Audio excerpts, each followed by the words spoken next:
Every sin has a root. Every fall has a beginning.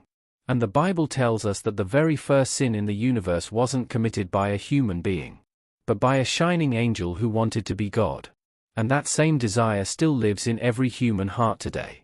Today, we're going to trace the story of pride, from Lucifer's fall, to Adam's temptation, to Jesus' teaching on judgment, and discover the only path God gives us to break free.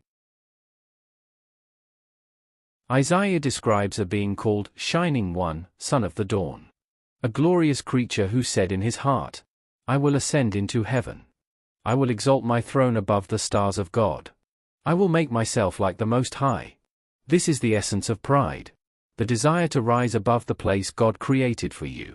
Lucifer didn't fall because he was weak. He fell because he wanted to be worshipped. He wanted to define greatness for himself. He wanted to be God. And that same temptation appears again in the Garden of Eden.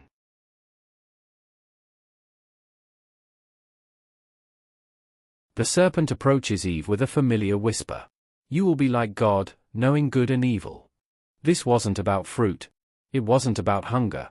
It wasn't even about curiosity. It was about autonomy, the desire to define good and evil on our own terms.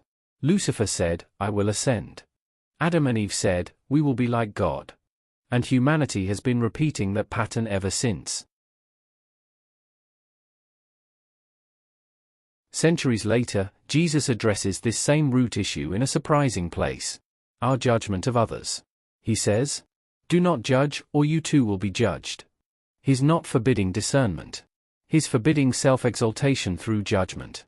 When we judge others harshly, we're doing exactly what Adam and Eve wanted. We're deciding good and evil for ourselves.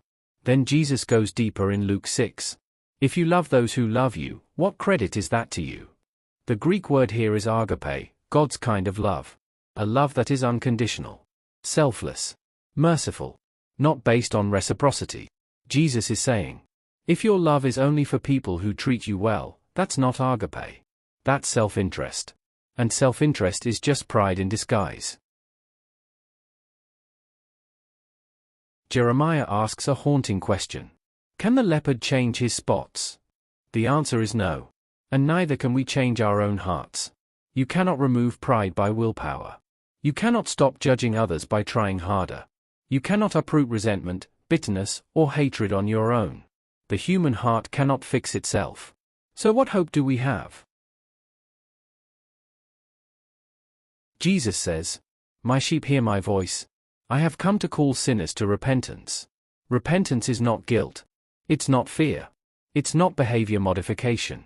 Repentance is a gift, a spiritual awakening where God opens your eyes to your true condition. Not everyone experiences this.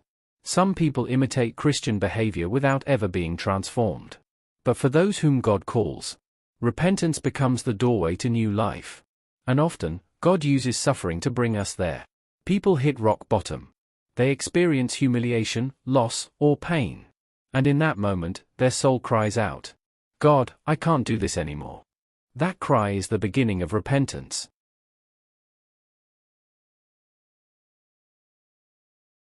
Once repentance breaks the soil, God plants something new. Paul says, walk by the Spirit. Be transformed by the renewing of your mind. It is God who works in you. The Christian life is not self-improvement. It is Spirit-empowered recreation.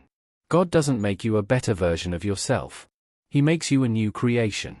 And the evidence of that new creation is agapē, a love that looks like the Father's love.